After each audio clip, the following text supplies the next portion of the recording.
Good evening, Abram. I can't hear you yet.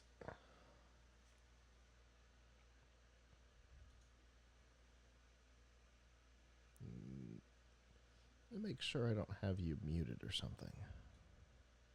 I do. Try it now. Okay, how about now?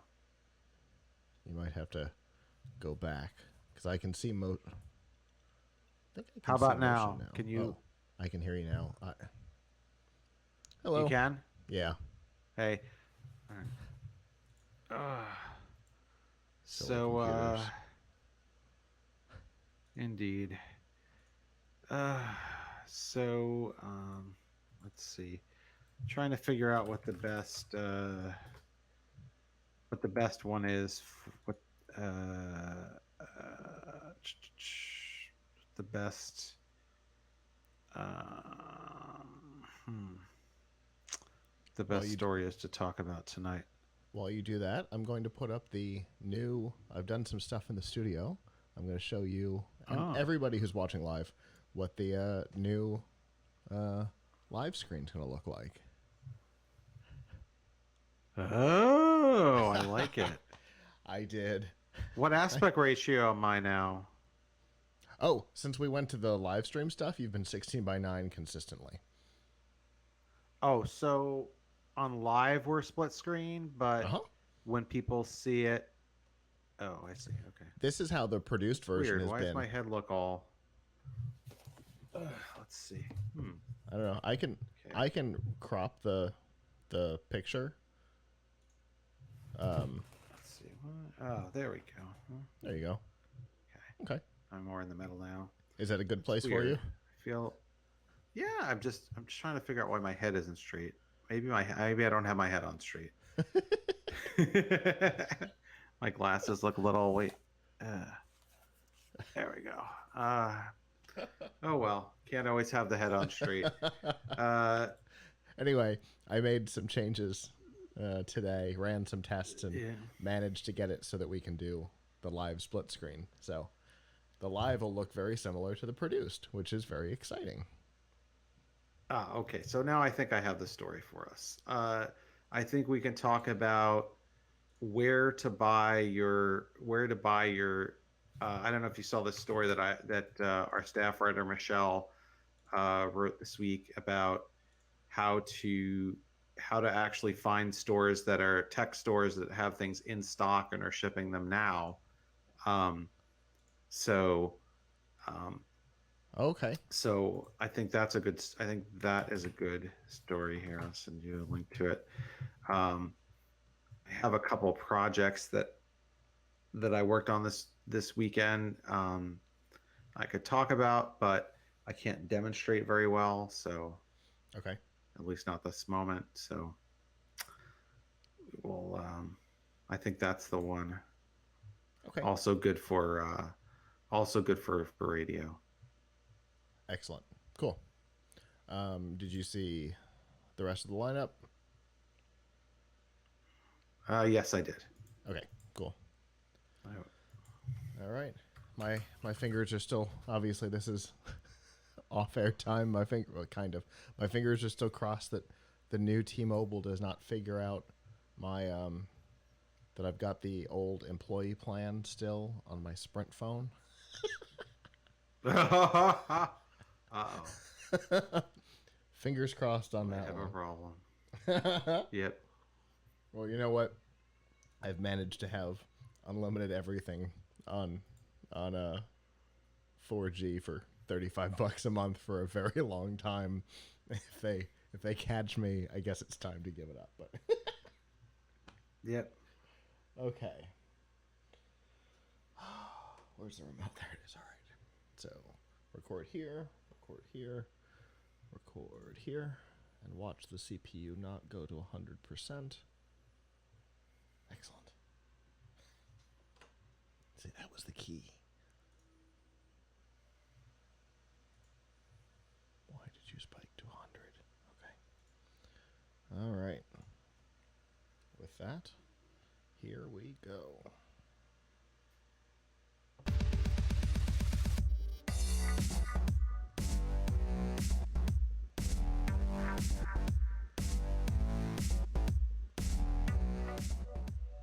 Good evening from Plugkit Studios in Largo, Florida. I'm Scott, I'm Abram. and we are here with episode 557 of F5 Live Refreshing Technology for Sunday, April 5th, 2020. This show is a proud part of the Tech Podcast Network. If it's tech, it's here. This week, Sprint is gone for good. Humvees are here to stay, and the Apple tax has been temporarily suspended. Wherever you are and however you're accessing our show, whether it be on social media, Facebook, Twitter, Instagram, Snapchat, or on any of our live stream platforms, livestream.com, Mixer, Twitch, Periscope, YouTube, or Facebook, on a podcatcher like Apple Podcasts, Google Podcasts, Spotify, TuneIn, or a myriad of other options, on the radio, or on our website, plugkitslive.com. Thank you for making us a part of your day. There are 3 ways that you can do that. The first is Sunday night at 9 p.m. Eastern. You can go to f5live.tv/join us, and there you can watch the show live and chat with us in the studio. We always love to hear what you have to say, so please do. The second is, if you're in the New York area, you can listen online. You can listen online no matter where you are. If you're in the New York area, you can listen on the radio to 88.1 WMLD Tuesday mornings at 10 a.m. Eastern. And of course, you can always subscribe by going to plugkitslive.com/subscribe. There you'll see all of our shows, including F5 Live and the Pilch Point. Plugkits Live presents a whole lot more. You can find all the ways that you can watch or listen. So, Avram, it's been an interesting week here in our studio. How have things been for you? Well, I've been in this chair most of the week. I've been in the sister to this chair. I haven't really left. I mean, you know how it is. It's all over America, but especially here in the New York area. I have not left my house all week. Not to. I mean, technically, I mean, the last time I really went somewhere was March 14th or something. So, so it's been a while. A couple of times my son and I walked around the block, but we're not doing that anymore too much because we keep seeing other people in the street. So we don't want that. Okay. So, because not everybody is doing such a good job of staying home. So, but it has given me more time to an extent to try different projects, although they're all work related projects. But I spent some time mucking around with Raspberry Pi stuff this weekend. And one thing I figured out, and you'll see an article about this tomorrow on Tom's Hardware, is how to actually use your Raspberry Pi for COVID-19 research. Listeners will remember perhaps a few episodes ago, we were talking about folding at home, which, by the way, Tom's Hardware, my day job, we're still doing a fold off through, I think, the 14th against an on-tech, and they're beating us. So please, if people are doing folding, join team 40051. Anyway, folding at home is something that a lot of people use on their PCs to help contribute to disease research. It involves doing various calculations for protein folding, and it's a distributed computing project, meaning people all over the world dedicate their spare CPU cycles to it. But folding at home does not work on the Raspberry Pi, and it does not work on your phone or your tablet. It only works on PCs and maybe, I think, Macs. But this week, another project called Rosetta at Home decided that, well, I think they decided before this week, but this week, Rosetta at Home became available on Raspberry Pi and on Android devices. And Rosetta at Home is also doing medical research, again, trying to, find treatments and cures for COVID-19. And what they're doing is they're going through an app called Boink, Boinc, and you can actually find Boink in the Google Play Store, and you can use it on your phone, although your phone must be plugged in and on Wi-Fi. And so basically, you got to commit to not use your phone, I think, while it's going, or an old tablet or Mm-hmm. whatever, and you can have it do it in Android. Now, for those who may be running out to install Boink, Boinc, right now, it's something from Berkeley, and it's an abbreviation, Boink, but please note that you need to select the Rosetta at Home project because it has a lot of different projects. Okay. There's one that learns about asteroids and things like that. But if you want to fight the coronavirus in particular, you want the Rosetta at Home project.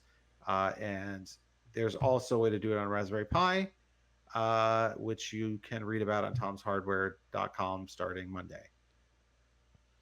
Very cool. That sounds like a fun project, and it's definitely in your wheelhouse.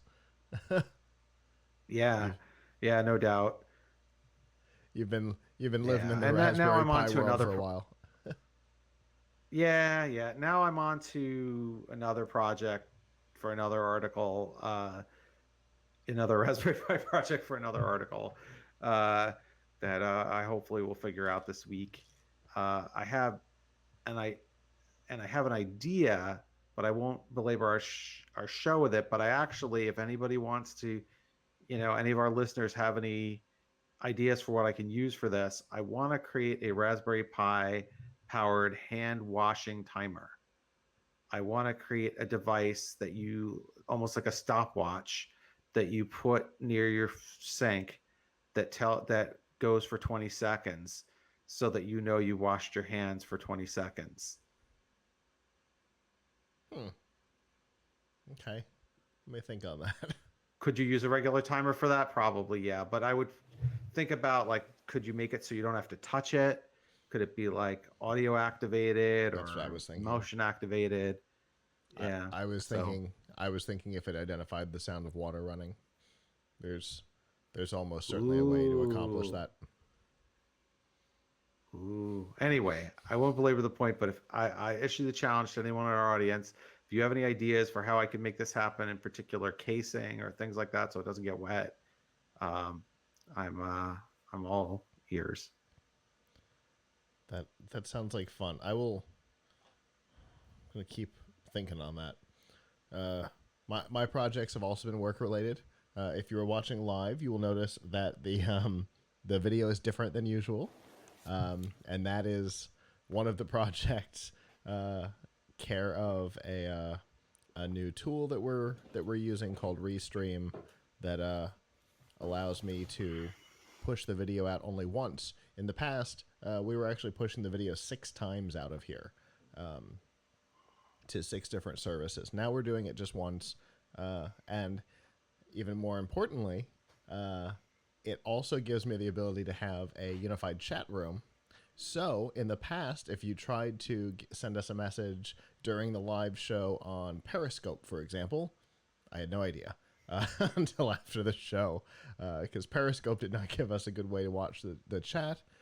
But I can now see Periscope up on the screen here in the studio. So, Mixer, YouTube, Twitch, and Periscope are all good ways to get us now. So 4 of the 6 platforms are good, and we're going to see how this works. So far, it looks like it's going well, which is good, because during testing at one point, the stream turned off. So if we disappear, I apologize. We will we will be right back. But that's pretty cool. And boy, did I edit videos this week. I don't know. Something got me going this week, and I had a burst of ambition, and all kinds of stuff happened. So I even finally priced out the new computer for in here. So it's been it's been a good productive week for me too. But we've got a lot of stuff to talk about this week because a lot of interesting things happened. So let's get down to some news.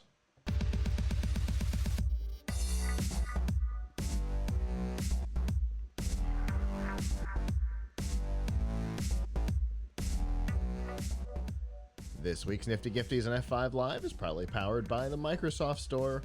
Whether you're looking for a new laptop, a tablet, an Xbox One, or a variety of other things like a phone or VR or AR headsets, things like that, you can get all of them through the Microsoft Store.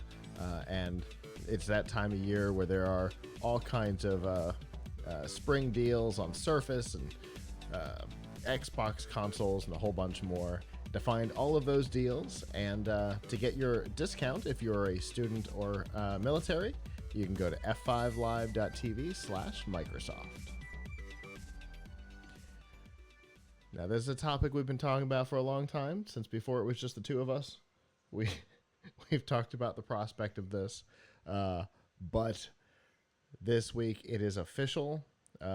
Sprint is no more. The T-Mobile Sprint merger has completed. The new organization, which will be known as T-Mobile, or is currently being known in marketing as the new T-Mobile, will look a little different than the company that it was previously. Jean Legier, who is famously weird and was kind of the reason why T-Mobile came back from the brink of nothing, has stepped down as CEO. That was a plan. Upon the completion of the merger, John Legier's plan was to step down as CEO, and the chief operating officer was going to step into the role. That has happened. And so the number 3 and number 4 wireless carriers in the U.S. are now the number 3 carrier in the U.S. because even together, they are not as big as Verizon or AT&T, which was the problem, right? Neither one of them had the resources to compete in the way that AT&T and Verizon were, and I think anybody who's been watching the industry for the last couple of years had a sneaking suspicion that Sprint probably wasn't going to make it out of 2021 at the rate they were going, with their history of very bad decisions. Nextel. They've made some really dumb decisions over the years. Nextel, WiMAX, just bad moves. And it finally caught up to them, and I don't think they would have made it on their own anyway. So I guess the choices were merge them now or wait until the assets were up for auction. What do you think? Yeah, I mean, I guess Sprint has had a very bad reputation for a very long time. Also, that you didn't mention their bet on CDMA. Them using CDMA technology when everybody else was using, well, except Verizon. Verizon can get away with it, but Sprint can't. I was going to say, in fairness, when they went down the CDMA path, it was 70% of the world was using CDMA. Over time, things changed. It was the 4G move that they decided to stay on the CDMA path at 4G when Verizon took the path down to LTE. That was the big difference because Right. LTE is GSM and WiMAX was CDMA. Everybody on the planet abandoned CDMA at 4G except for Sprint and one carrier in Japan. Right. Yeah. So not a good move on their part. I mean, I never had an account with Sprint, but I kept hearing things about poor customer service and people having issues from different people. And I mean, it just, but at the same time, I do feel, first of all, this is probably going to, I don't know. I mean, I guess as long as they're number 3, T-Mobile has an incentive to continue to try and outprice Verizon and AT&T. But like, I do understand people were concerned about anti-competitive stuff. I mean, I don't think T-Mobile was in a great competition with Sprint as much as they're in a competition with the other two, though, because as you say, Sprint was on death's door. I mean, they do have subscribers. Now, what happens to? So, do we know what happens to all those accounts? Yes. And do we know what happens to all the Sprint stores? Yes, absolutely. So it's actually kind of weird the way everything's going to go. If you are a Sprint postpaid customer, it will be probably very similar over the next 12 to 24 months to the way Singular bought AT&T Wireless.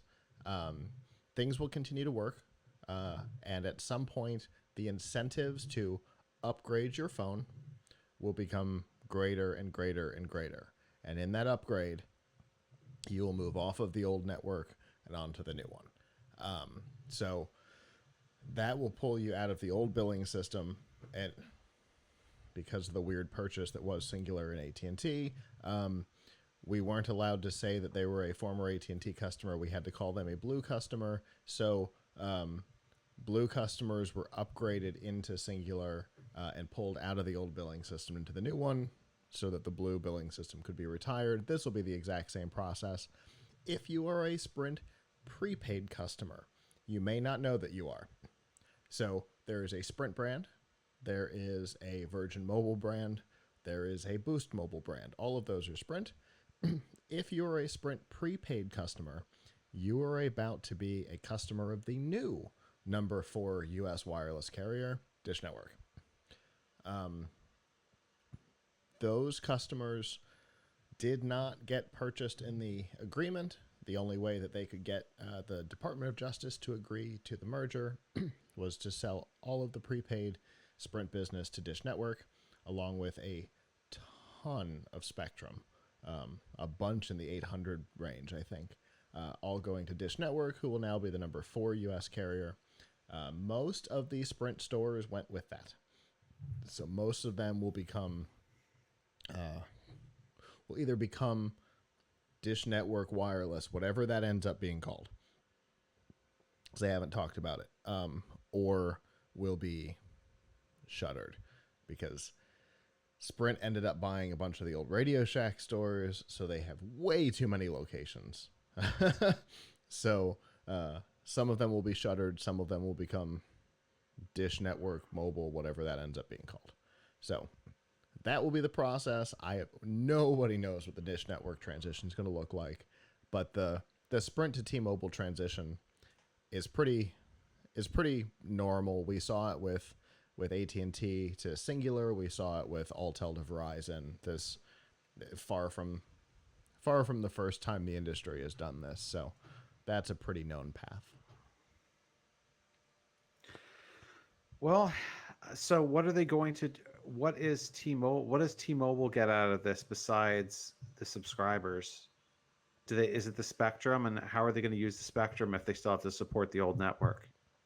So they only have to support the old network theoretically through the end of any existing contracts, which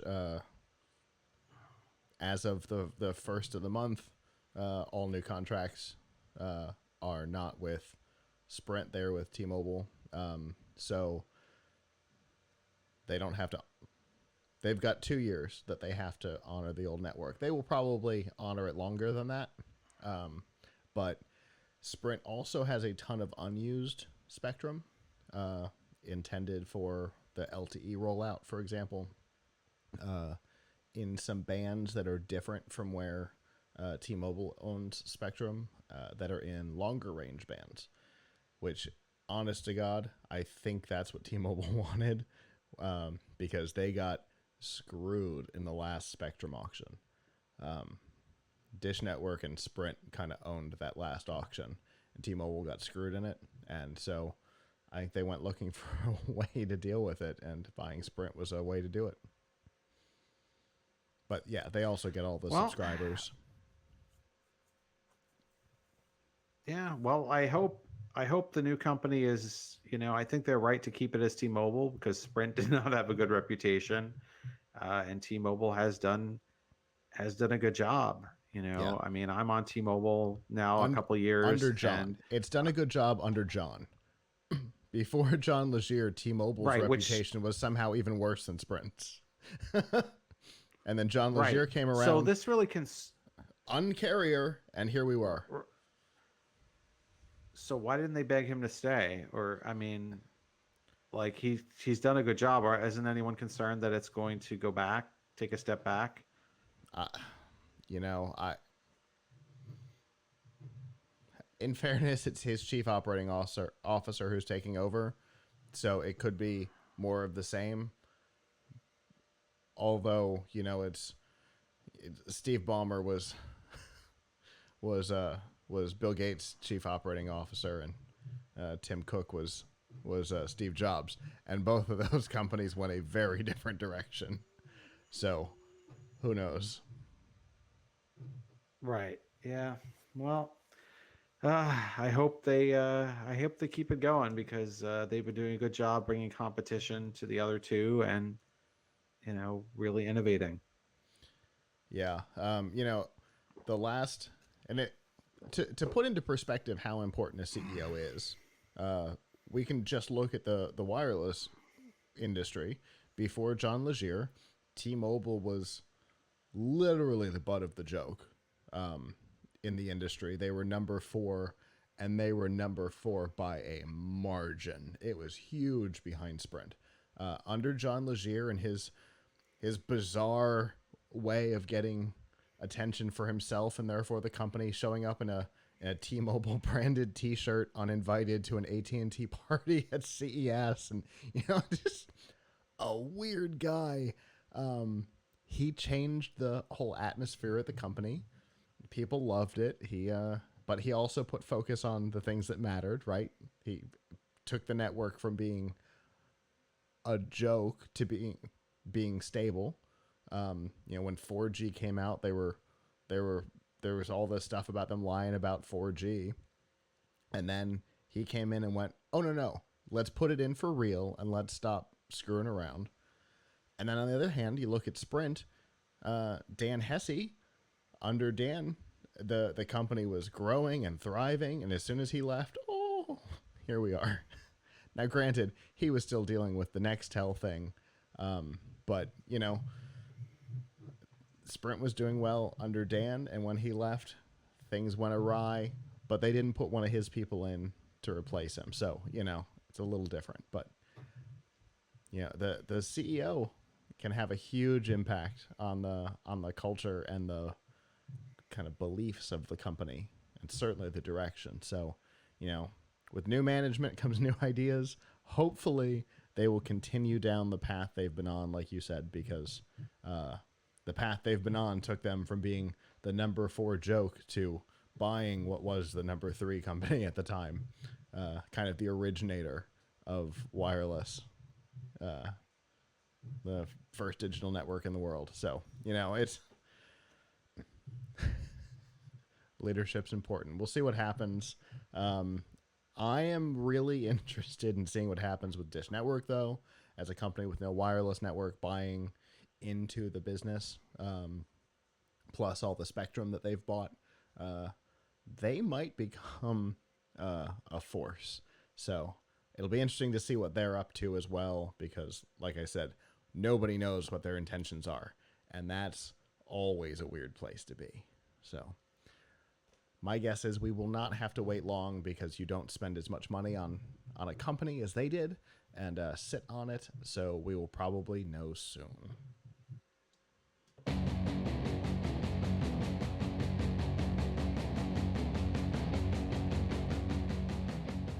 This week's Pilch Point with Abram Pilch is proudly powered by PureVPN.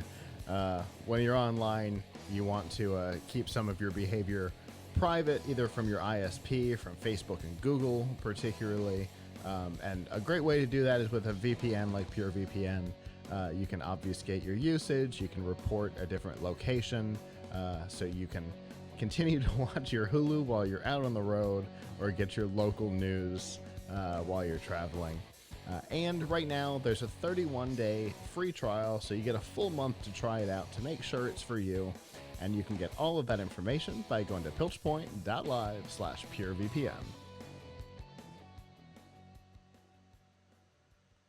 All right, Abram, what have you got for us this week? So, I don't have to tell anybody in our audience that we are living in unprecedented times, where there's lots of issues in the world. And perhaps some of them, a lot of them, are bigger than where can I get my tech? But at the same time, uh, people need things, right? Sure. And right now, if you want to order tech gadgets from gadgets, computers, computer parts, things you might actually need to do work, maybe even to do something that's essential, considered essential work, things that are really important, might have a problem getting it delivered from Amazon, and you might have a problem getting it delivered. And there you may have problems also at Best Buy or Walmart in terms of shopping online.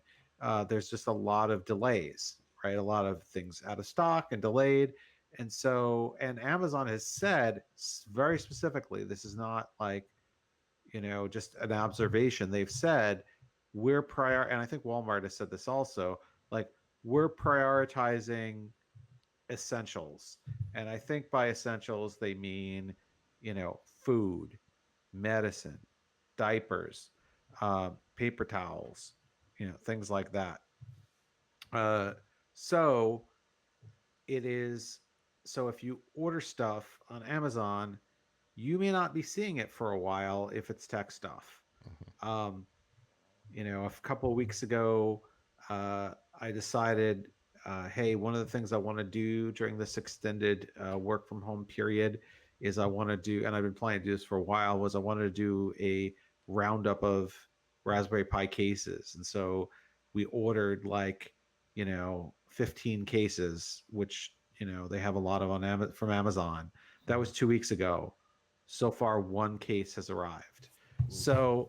Uh, so, what do you do now if you need tech? Well, Tom's Hardware, we went out and we talked to some vendors, to some retailers, and it seems that you can get stuff shipped overnight. Just look at where you're shopping.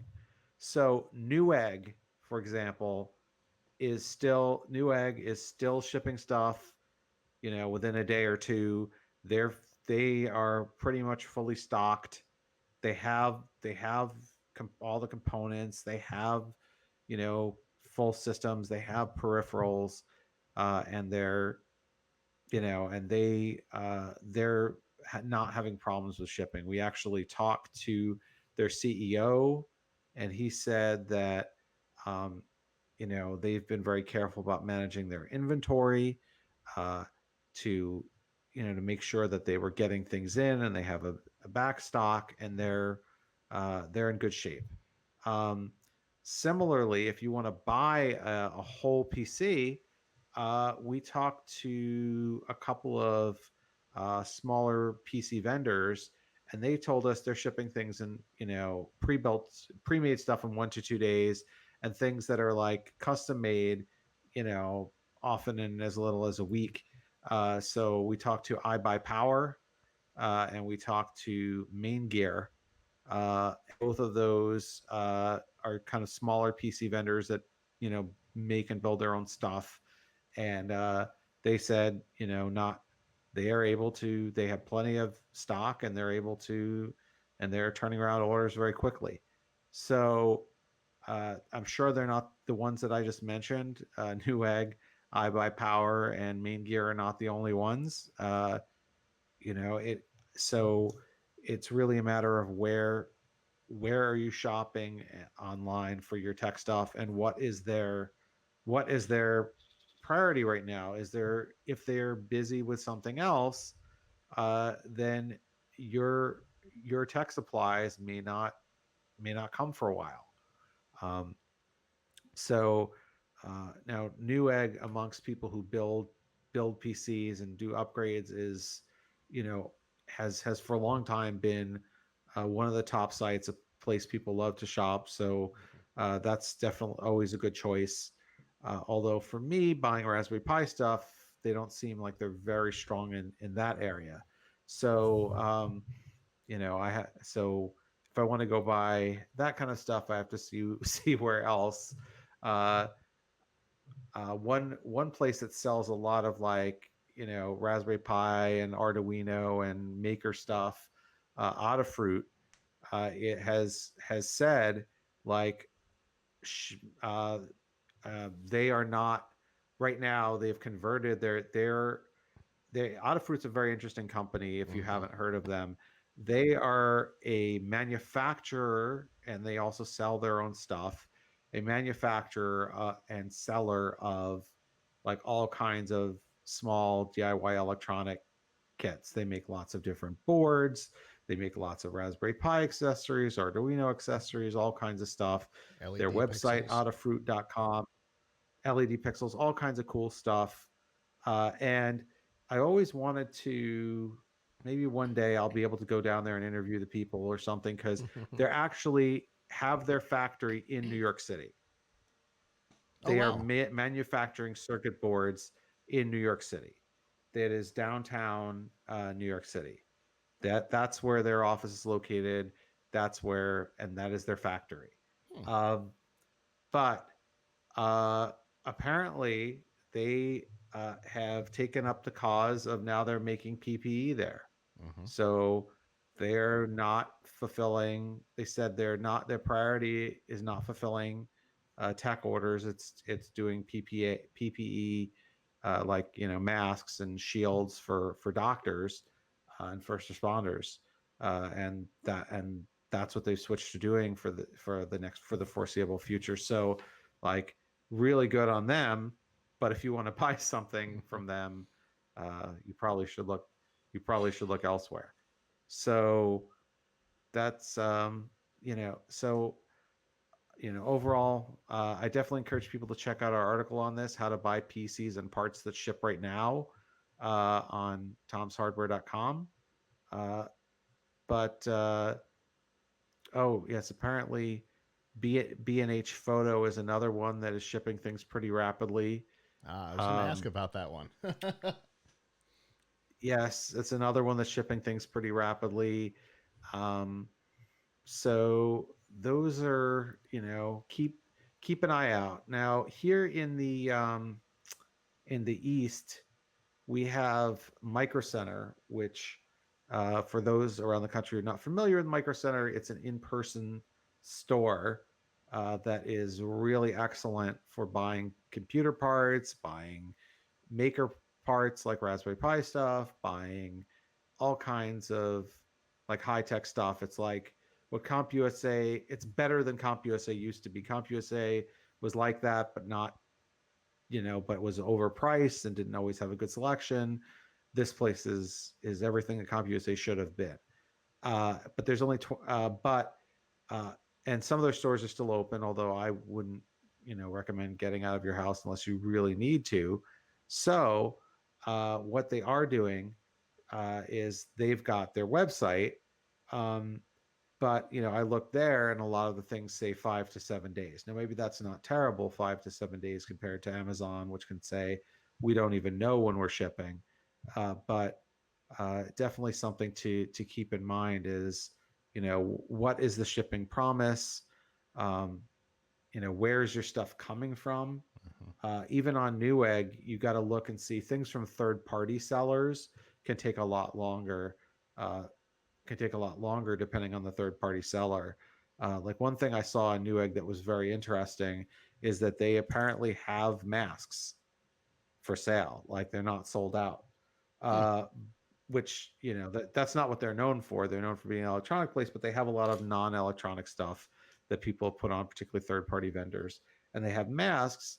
And the masks, though, are shipping directly from China, so they probably won't be coming for a while. Um, so I guess you have to look at, what is the shipping estimate on what it is, the thing that you want to buy. Um, but overall, definitely those are some places to look when you need some electronics now, which a lot of us do. True. I uh I started putting my parts list together for the studio, and the two places that came up as the part suppliers were Newegg and B&H. So it's good to know that if I were Yep. to bite the bullet right now and use some of my downtime to do another upgrade in here, that I would likely have that ability. Yeah, I mean the B&H one, I'm only hearing comments, whereas Newegg, we actually, interviewed them and they responded and said that they're in good shape for shipping. So I can, I mean, obviously we're going by their word. We haven't, done Hmm. extensive testing of ordering things every day to see if they still come, but um, if they're saying that it's going to come, that's definitely a lot better than other sites like Amazon telling you it's probably not going to come. Right. Yeah, for sure. B&H's website says right in a banner right across the top that they're still doing their regular free fast delivery and in-store pickup, except in New York City, obviously. Uh, they can't do in-store pickup Isn't that there. the only But place their store is? no, I think they actually have Yeah. like 3 or 4 locations now. They definitely used to only have the New York City location, but this definitely suggests that there's more than one. Ah, So, okay.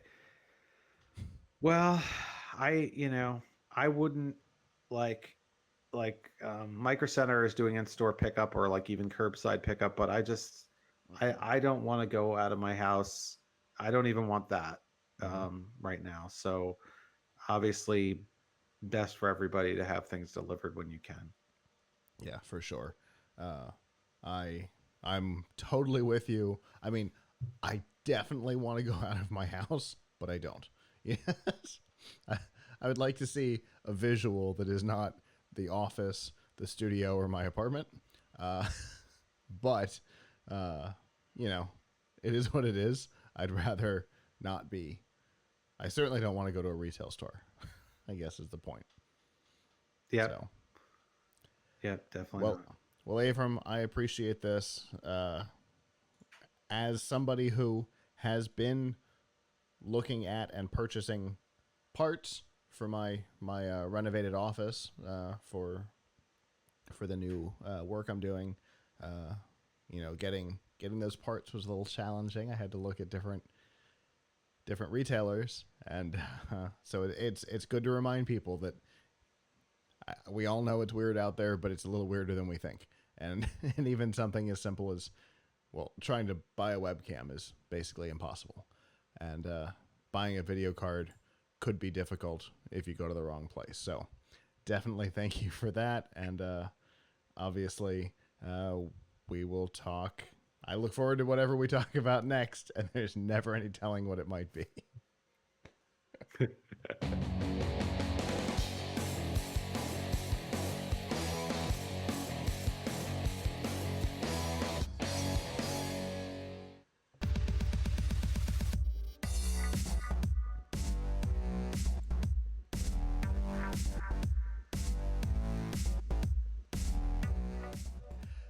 This week's Extra Life on F5 Live is proudly powered by Razer. All the accessories you need to up your game on both PC and console are available from Razer. Whether you're looking for a great keyboard and mouse for your gaming rig or even your office, or you're looking for a controller for your PC or console, Razer has all of that, and they've got some great deals right now. Full system, the Razer Blade 15 Mercury Edition is $400 off.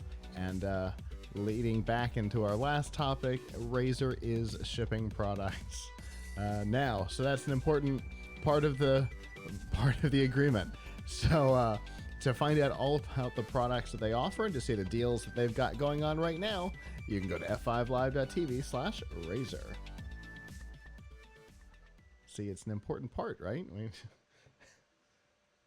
having a deal on something doesn't matter if they're not shipping it. So, Yeah, yeah, exactly. so we haven't talked about this topic before, but it's been on my radar. It's an interesting one. A couple of years ago, there was a lawsuit filed by AM General, the car company, against Activision, which is an odd lawsuit on the surface.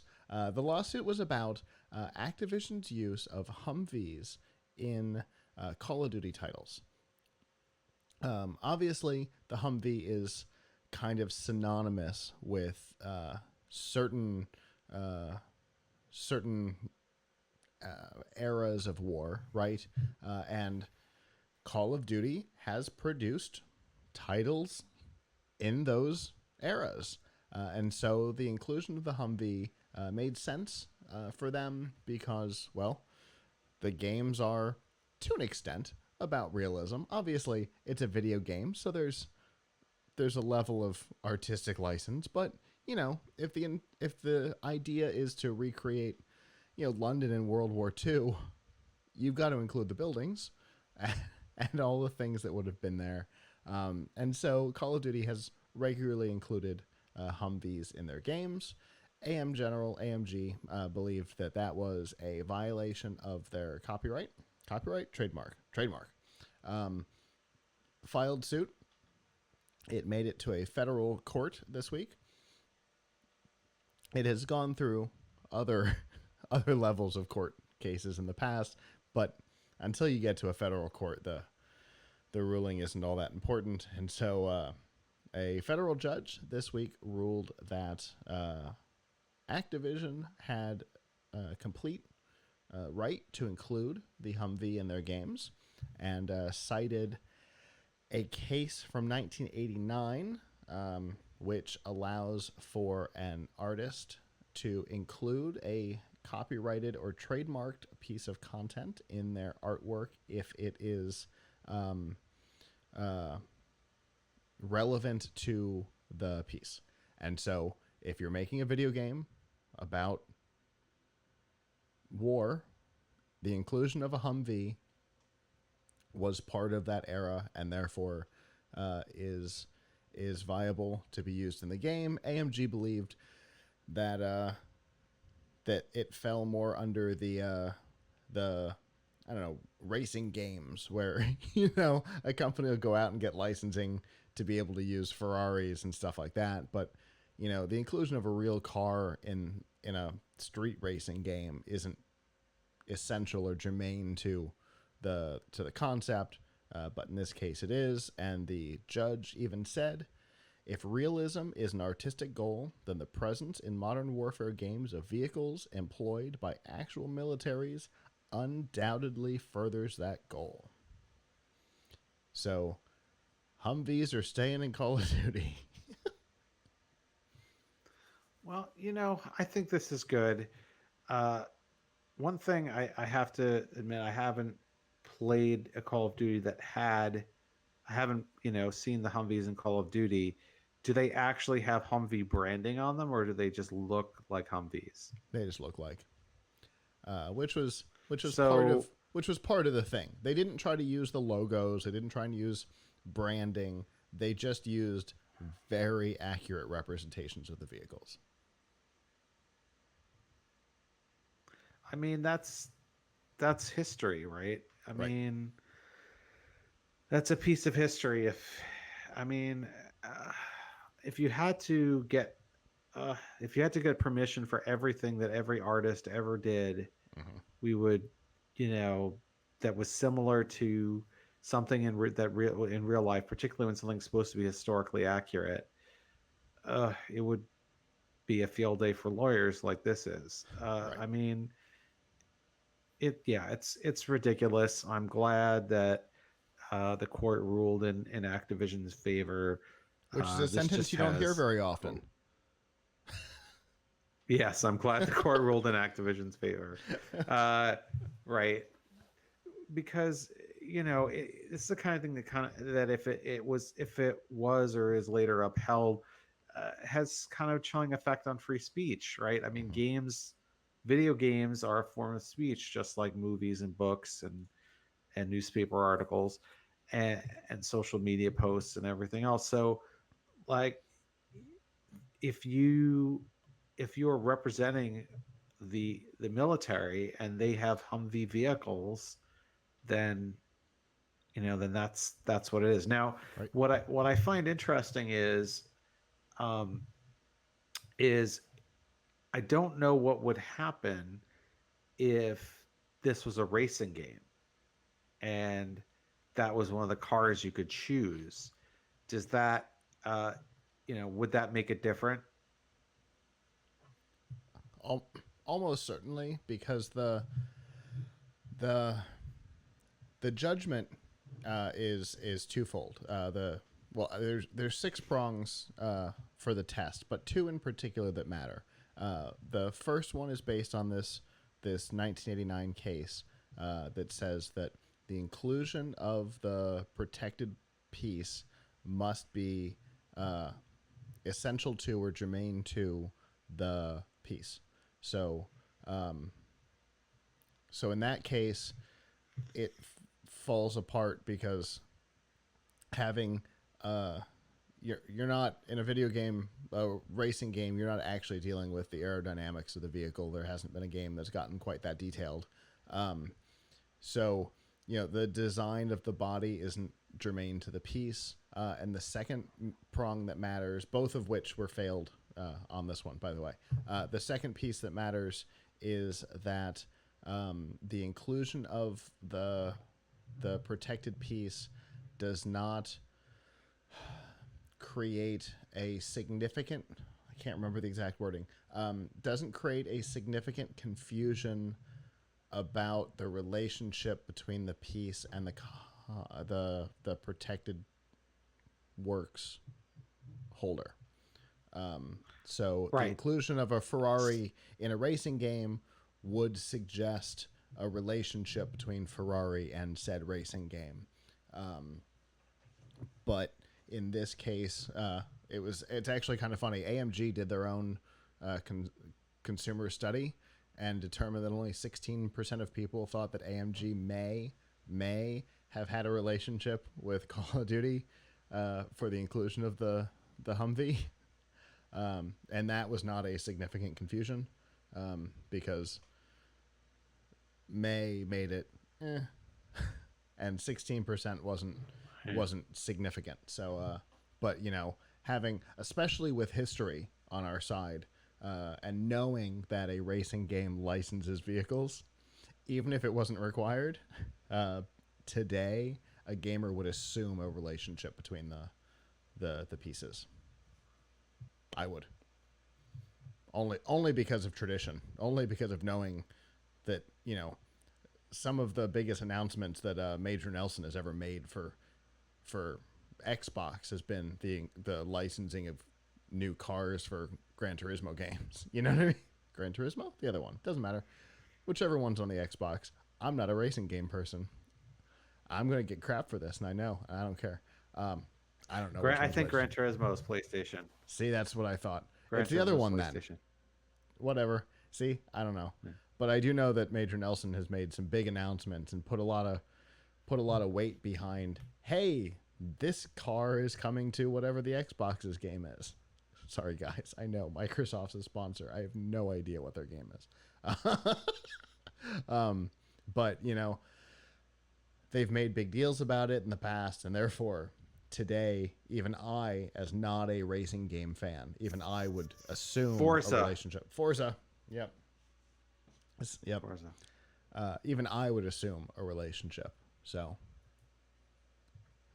it wouldn't win on either of those. So, but yeah, like you said, I'm glad that it went Activision's way, which again, not something you say often, because it's important not just for video games, but for artistic expression as a whole. Because can you imagine Warhol getting permission to use the Campbell soup cans?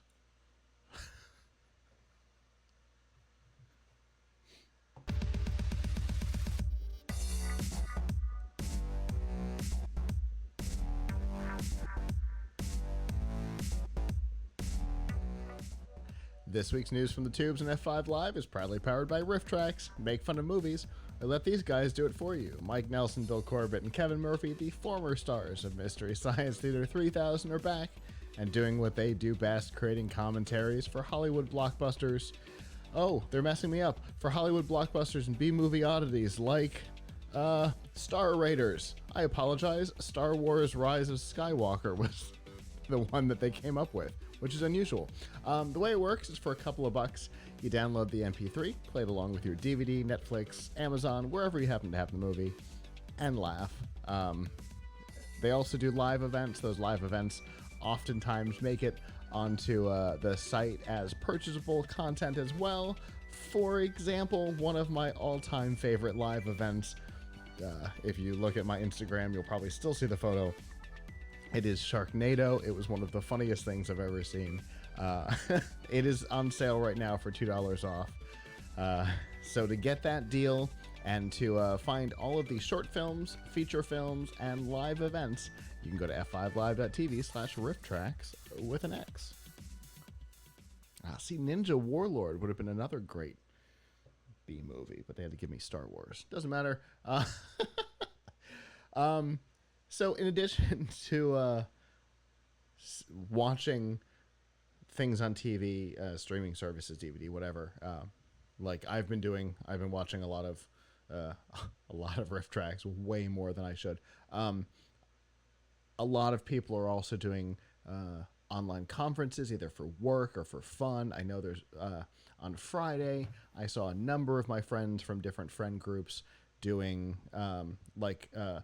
virtual cocktail hours.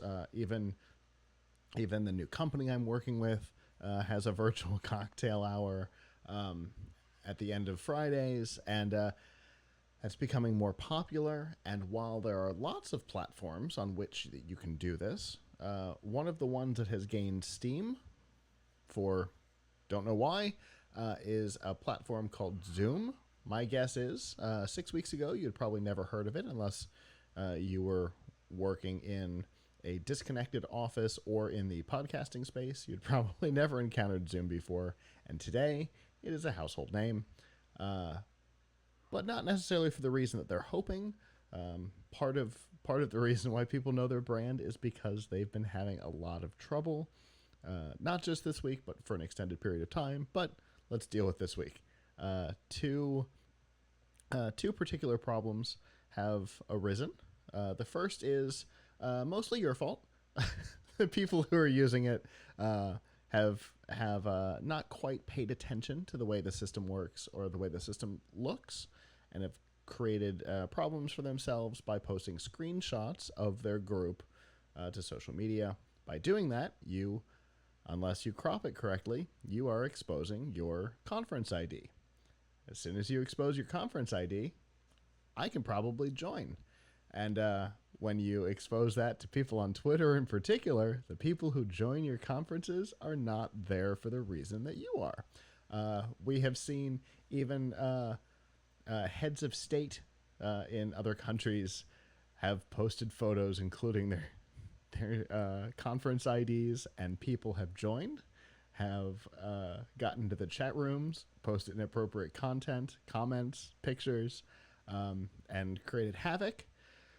So, if you're using Zoom, oh my God, stop posting conference IDs. Look at your photo. It's in the title bar. It is also, I think, in the bottom right corner, depending on the screen layout you've got.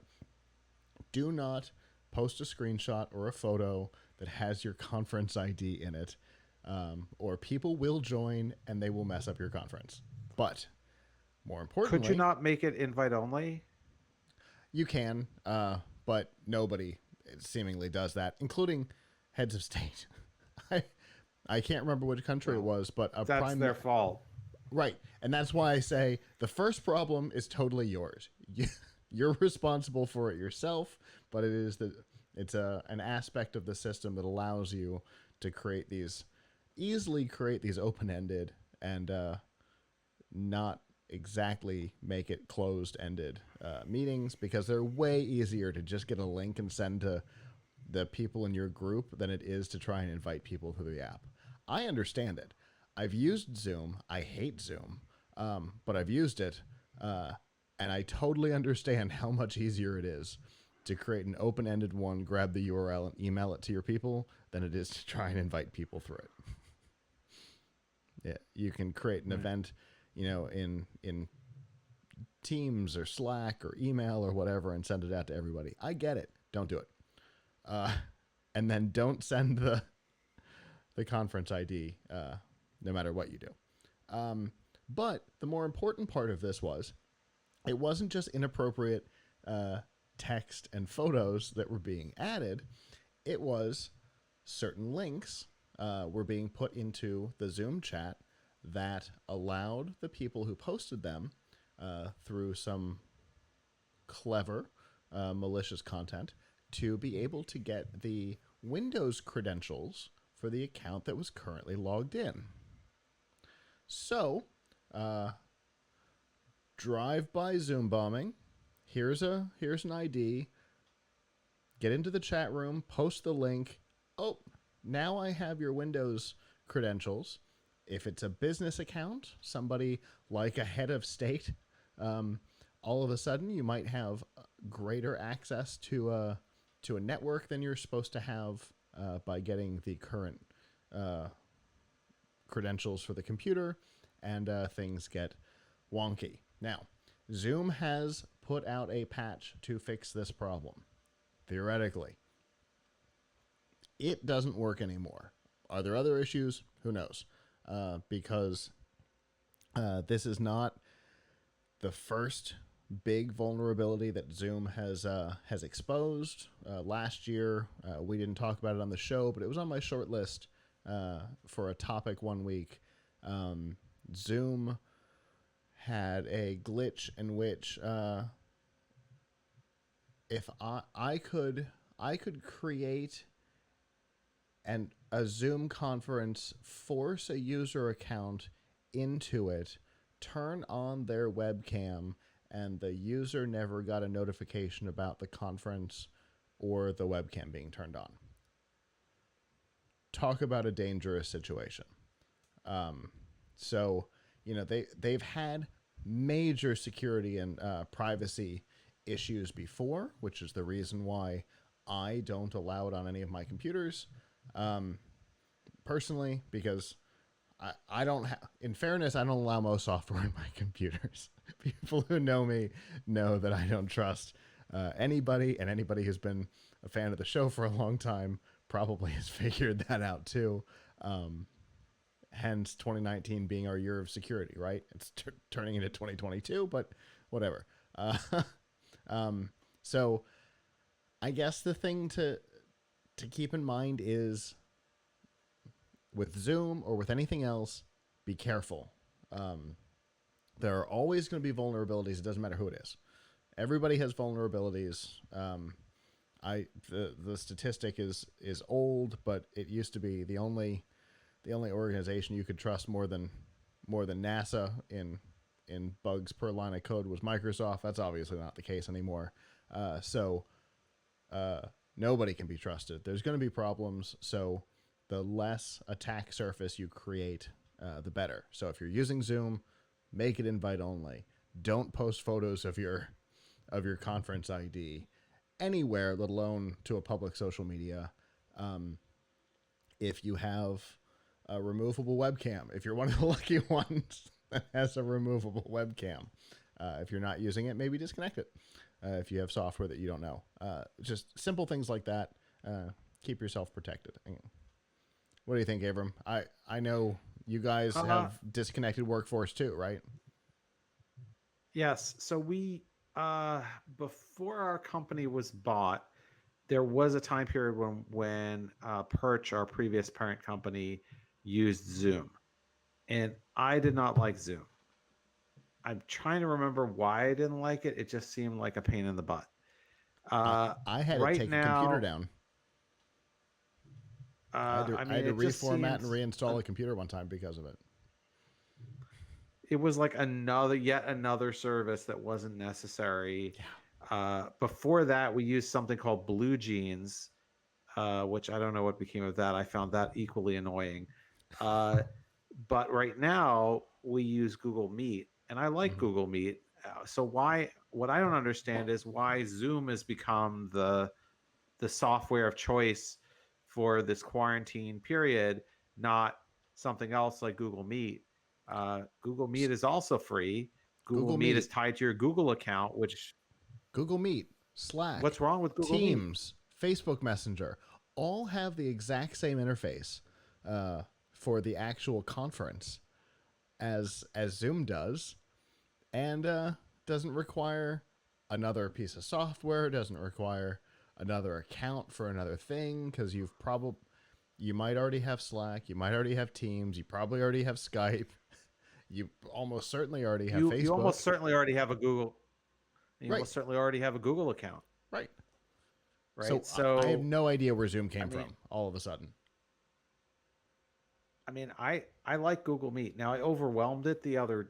I had an issue with it getting a little bit overwhelmed the other day when I was in a conference with like 25 people and I kept trying to present my screen and like switching back and forth. But that could have been my internet connection at the moment or whatever. Mm-hmm. It's Google. It's tied to your stuff, but it also is similarly easy to share with people. I can understand like, okay, let's say you want to have, I don't know, you're talking about like a cocktail hour or something, Mm-hmm. and not everybody is on the same system, which is one of the reasons that I'm not a huge fan of Microsoft Teams, because Microsoft Teams is very oriented toward you have to be in the same domain. You have to like it. I think it's very difficult to work to get people onto a Teams conference unless they're part of you, unless they have an email account within your company. Um, The family teams, the new Microsoft family teams, it doesn't work that way. But yes, you're absolutely oh, right. okay. If it was a month ago, that restriction was 100% an annoyance for sure. Yeah. So, like in our company, we work with a lot of freelancers so who don't have email addresses from our company. And that's Mm-hmm. just business stuff. And you're talking also about people using it for social things. I mean, I think Google Meet is good. Mm-hmm. I recommend Google Meet It's for this purpose. it's I one of the at again, people who have been longtime fans know kind of my feelings on Google. It's one of the few Google products that I will use on a regular basis if I have to. Right. So I don't know why Zoom has caught on. I really don't. I know why it caught on in the Perhaps someone can podcasting. explain to me. I know why it caught on in the podcasting and conference call space. It's nice that it records all the audio channels individually. Okay, I'm good with that. I understand from a podcasting perspective, being able to edit your audio and my audio separately. Of course, I can do that anyway with the hardware we have here. But if you and I were just doing this on a super low budget, something like Zoom that records the audio separately, okay, I got it. I can send a link to a random interviewee that they can click in. Granted, we could do that with this too, but you know, it's not talking on a $0 budget or something. All that's kind of nice, but from a friend's perspective, doesn't make a bit of sense to me why it caught on all of a sudden.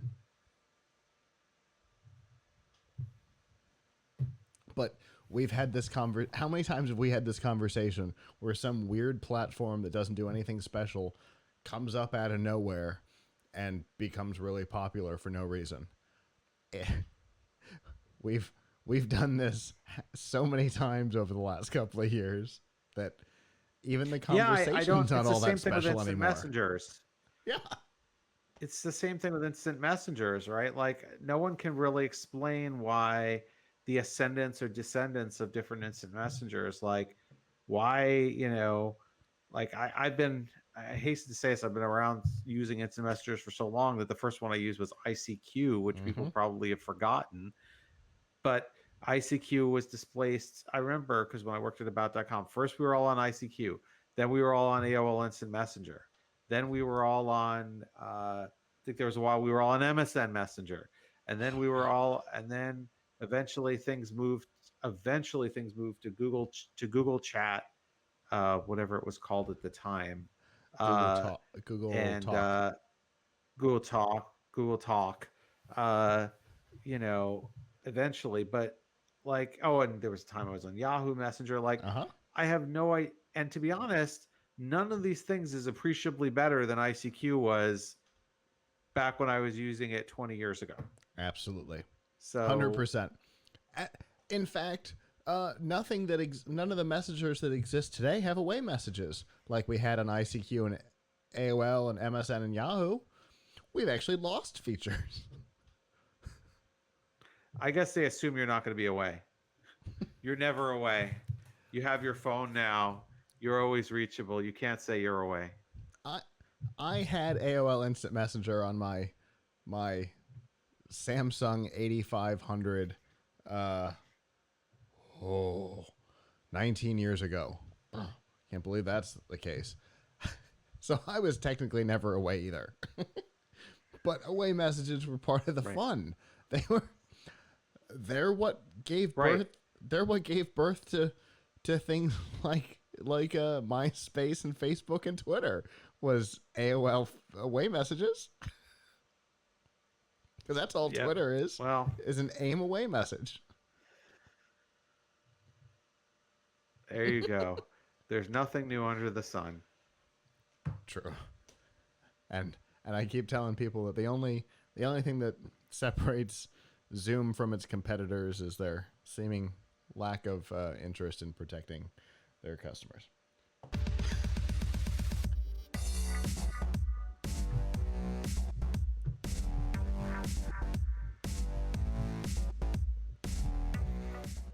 This week's DRM not included in F5 Live is probably powered by Amazon Prime.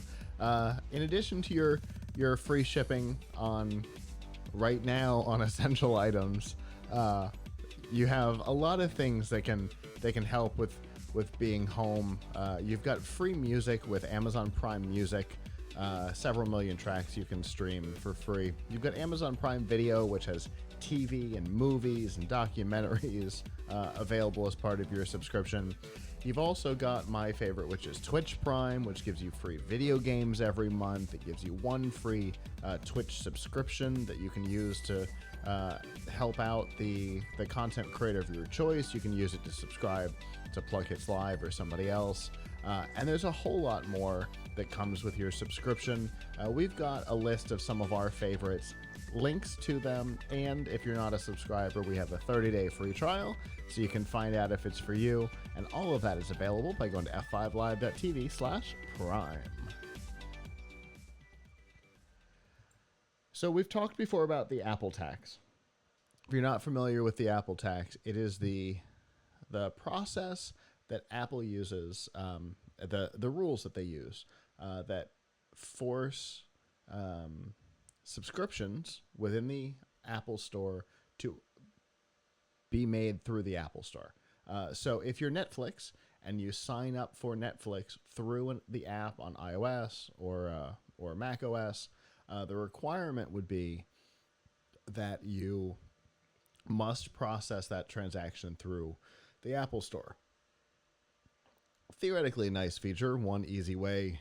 You don't have to deal with billing or any of that. Apple takes care of it all for you, but they also take a 30% cut, which if you're a startup, if you're a company with kind of razor thin margins like Netflix, who spends more money on content that they bring in right now in an attempt to get more subscribers, a 30% cut off the revenue, not even off the profit, off the top, is a huge cut. And we've seen Netflix got rid of their in-app sign up like 2 years ago. Google recently removed it from YouTube TV. You cannot sign up for YouTube TV through your Apple device anymore. You have to do it through the website, and they canceled all the active subscriptions. Actually, as of last week, I think, which was a big move, but that 30% cut hurts, and apparently it has started to hurt Apple as well. And so right now, as the demand for streaming services is higher than possibly it's ever been before, and Apple is looking to get in on that, they are making it free. They're removing that 30% cut for premium streaming services. So Netflix, Amazon, YouTube, things like that, so that they don't have to pay that 30% cut off the top for now. Obviously, their hope is that people will keep their subscriptions past this suspension time, and they'll start getting the 30% cut in the future, which seems like such a strange move because if a company like Netflix or Google has moved away from in-app signups to avoid the 30%, they have to know what's going on here as much as I do, right, Abram? Yeah, why are they going to come? I don't think they're going to turn it back on, right? And why would they? The 30% cut? Oh That yeah, seems it's like a bad strategy. this is a No, no, temporary no. I mean, I don't think Netflix is going to turn back on right. like subscription through the App Store, because then they're going to just be signing up people who eventually they're going to have to take. Apple's going to take the 30% cut. So I don't know who Apple's going to convince with this. Right. That was my thought. I was like when I read this, my initial thought was who is their target here? Because obviously they would love to have Netflix and YouTube money back because losing those two was a big hit. But there's no way they're coming back because they know the plan. Are they going after startups? Are they going after Quibi? Like, who is their target demo with this weird move? I can't imagine anybody who knows anything, really, about anything, to fall for this. It's so bizarre to me. Yeah, yeah. I mean, I guess I wonder if Apple's really that interested in making sure that they take their cut. Is it, are they just worried about a lawsuit or something if they decided that they would kick Netflix out of the store, or kick YouTube? Well, I guess kicking YouTube would be really bad, but kicking YouTube Premium in some way out of the store. The thing is, so long as they don't allow subscriptions to be signed up for in the app, they're not in violation of anything. It's what Netflix did years ago. You have to go to the website to Yeah. sign up for an account. Okay. In fact, Yeah. in fact, Yeah. it's what Amazon. I have not looked into how this works or how long this may be successful for, but Amazon Prime Video until this week. Oh, that's interesting. Let me process that for a second while I keep talking. Until this week, Amazon Prime Video didn't allow you to make purchases or rentals of movies in their iOS app. You had to go to the website to do it. And this week, they've made it so you can. I wonder if they're taking advantage of this loophole for short-term revenues. And then after the thing goes away, it'll go back. Huh. Yeah, that makes sense. I feel like I'm going to have to try it. I feel like I'm going to have to try and buy or rent something through the app and see if it pulls up the Apple Pay, the App Store stuff. Interesting. I Well, hadn't even more considered that reason these for people to use Android. I hadn't considered that these two stories might be related until literally right this second. Huh. All right. Well, I'm going to give that a shot after the show and see what happens because that's actually really interesting. That it might be targeted at companies who aren't necessarily doing subscription, but might be doing rental or purchases like Amazon Prime Video, and so they may have activated that feature for right now because it doesn't cost anything for them. But what does it do for Apple though? What does that do for Apple? I mean, like, they're not. I don't know. If they're just going to turn it off again, then Apple's not going to get their 30% cut anytime. So they're giving the users a slight convenience for a little while, Right. but it's not really much of a convenience because you could just go to the website and do it there. So I don't think that's a big deal. I don't know. It's all very strange. I don't know how to I don't know how to wrap my head around it either. So, I don't know. I guess it's one of those weird things that we'll probably never understand. Well, that is our show. Thank you to those of you who joined us live. We always appreciate it. The chat rooms were a little quiet tonight, but we did have live viewers, so we always appreciate that. Thank you. If you didn't join us live and would like to in the future, Sunday night at 9 p.m. Eastern, you can go to f5live.tv/join us, or you can search for Plug Hits Live on your favorite streaming service: Facebook, YouTube, Mixer, Twitch, Periscope, and livestream.com. And with this new service that we're using, we're going to look at showing up on some other platforms as well. And you can join us on Sunday nights, 9 p.m. Eastern. If you aren't able to join us live and would like to subscribe, you can do that on YouTube, on Facebook, or any of the podcatchers, Apple or Google, Spotify, TuneIn. And if there's a place that you would like us to be, especially with this new live stream system, if there's a place you'd like us to be and we currently are not, let us know, and we'll look into what it would take to make that happen. And I guess with that, on behalf of the staff that's not here, I'm Scott. I'm Abram. And we'll see you guys back next time. Ciao.